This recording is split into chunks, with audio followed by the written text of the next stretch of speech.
से धन्यवाद।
हेलो जी, हेलो हेलो, बढ़ाओ, इको डालो, इसमें इको सादा है। Hello hello hello hello. आगे हमारे पप्पू भाई जहाँ पे हो, हेलो, तो हमारे संदीप भाई से मुलाकात कर ले, जौरी वाले जहाँ पे हो, हमारे पप्पू देवरी वाले, आप हमारे संदीप भाई से मुलाकात कर ले। ये 20 रुपये हमको दिए थे, पार्टी धन्यवाद। हेलो, और कहना है आईना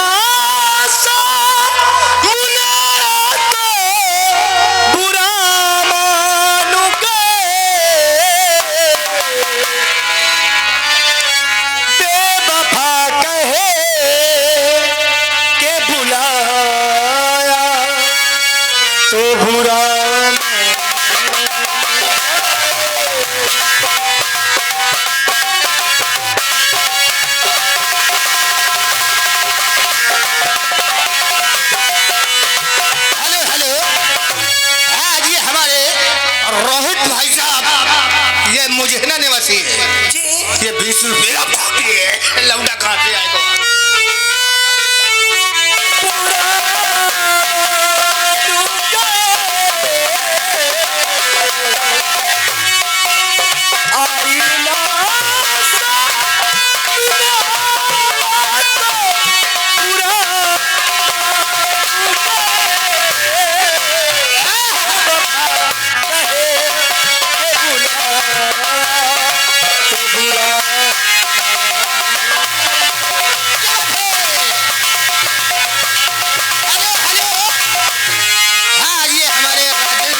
भाई साहब ये बांकीपुर निवासी हैं। ये बहुत अच्छा आदमी बेचारा मुरैसा बांधे यही मेहनत कर रहा है।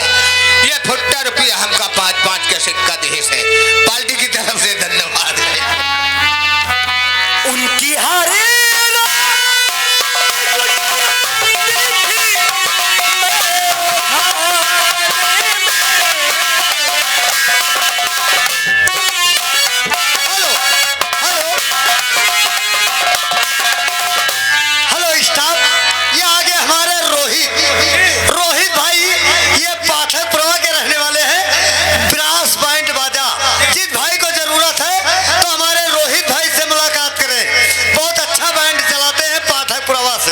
हाँ, उनकी हारी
हेलो आपके दिल में क्या है बता दीजिए,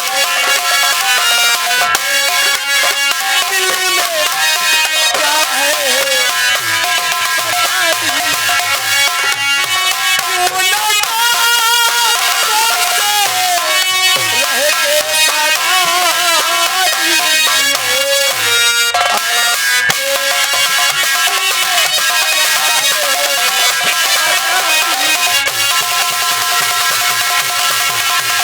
हेलो हेलो हेलो हेलो, ये आ गए हमारे संदीप जौरी निवासी है और पप्पू जौरी निवासी है।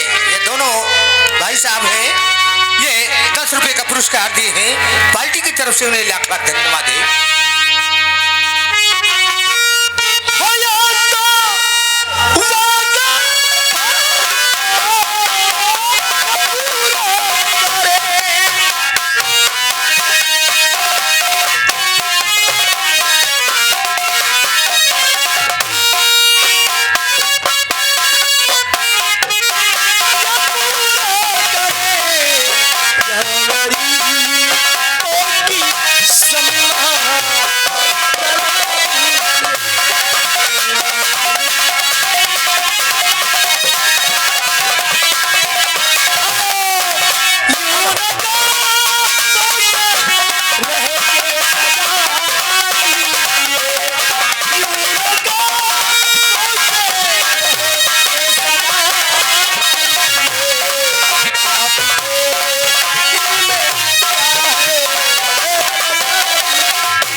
हमारे गुलाब, हाँ, हमारे ब्रास बैंड बाजा के गुलाब और रोहित, ये दोनों मिल करके कुछ नहीं दी बता दें। अच्छा केसर, जिस भाई को जरूरत है तो बैंड हमारे गुलाब भाई और रोहित से मुलाकात स्टेशन पे मिले।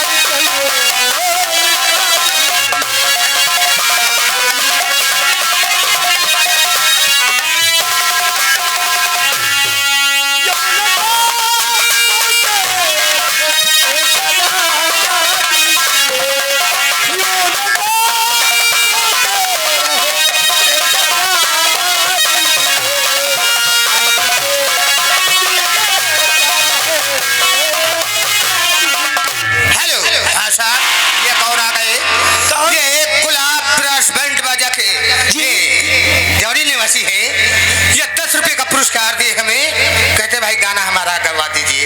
कौन सा? मैंने तुझे चाहा, तूने चाहा किसी और को। मैंने तुझे चाहा, तूने। Hello hello staff. और ये आगे हमारे पवन भाई आप दोहरिया, पवन भाई दोहरिया, आप उनकी तरफ से ये 10 रुपए तुम्हारे लिए आए हैं। और आगे हमारे छतन भाई आप भेंदुआ, आप उनकी तरफ से 10 रुपए आए हैं। पार्टी धनबाद लो पैसा।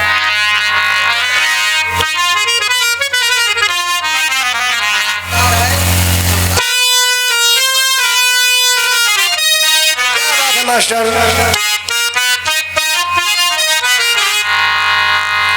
मैंने तुझे चाहा, तूने चाहा किसी और।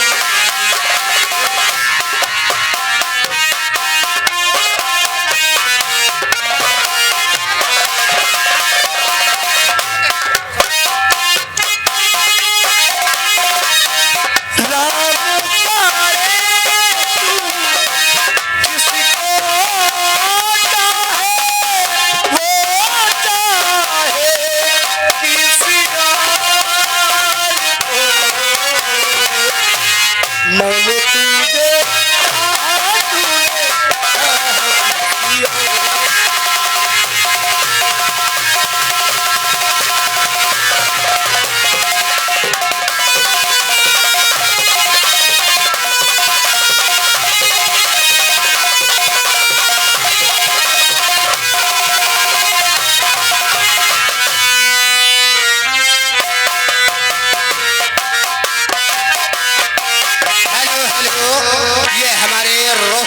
साहब ये मुझे ना निवासी है लाल पड़े रोवत हुए हैं इनका दूध पियावत हुई हो। नंद बाबा का भजन है ये जरूर आप सुनाई नहीं। ये 10 रुपये ले लो। अभी सुना रहे हैं, पहले ये गाना पूरा हो जाए भैया। मोहब्बत में ये धोखा आपसे ही पाया हूँ, जिसको मैंने चाहा उसने दिल दिखाया।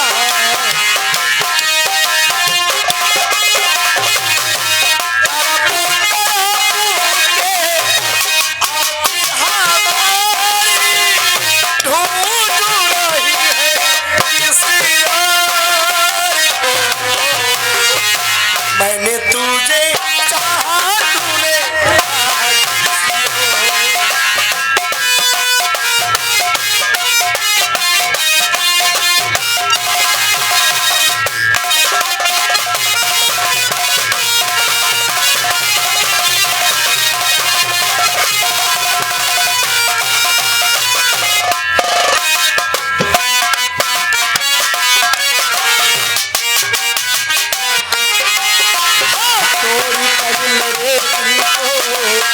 चल कहाँ पाओगे जब बाहर आएगी गम में डूब जाओगे।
पुराने हैं कहाँ वाले? कहाँ वाले?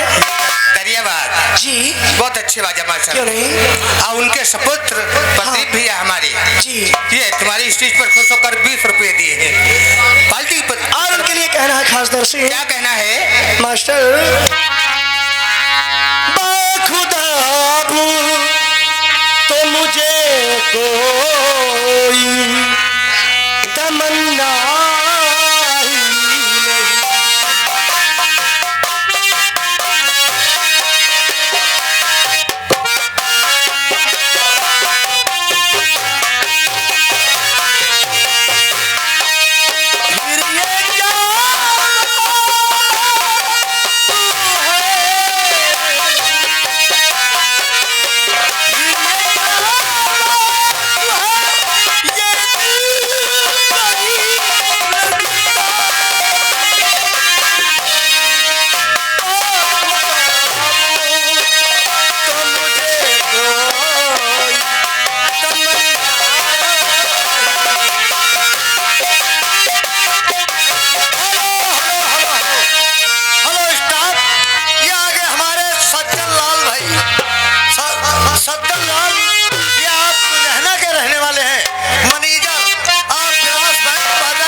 उदासी से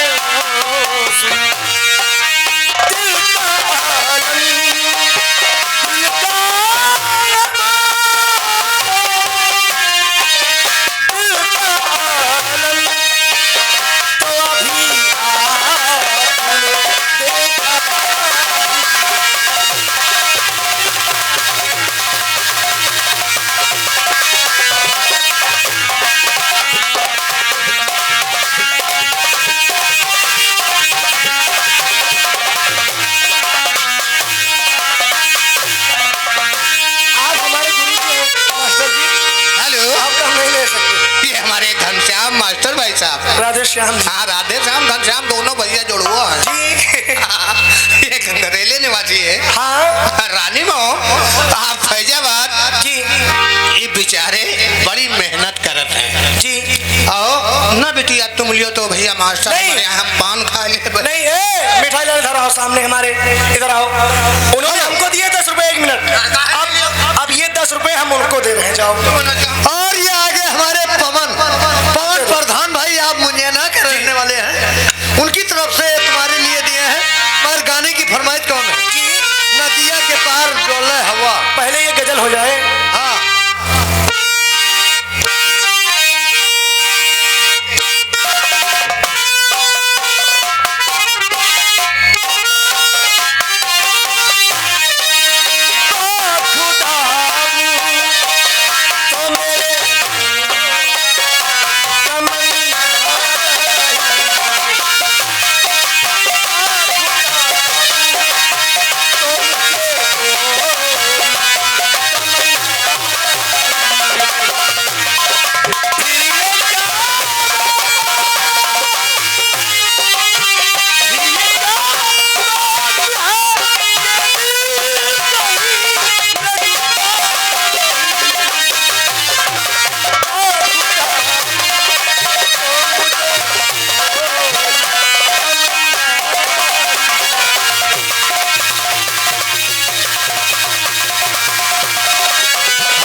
हमारे कंपनी मालिक से आकर मिल लीजिए, तुम्हारे इंतजार में है। यहाँ आने का कष्ट करें बारात मालिक।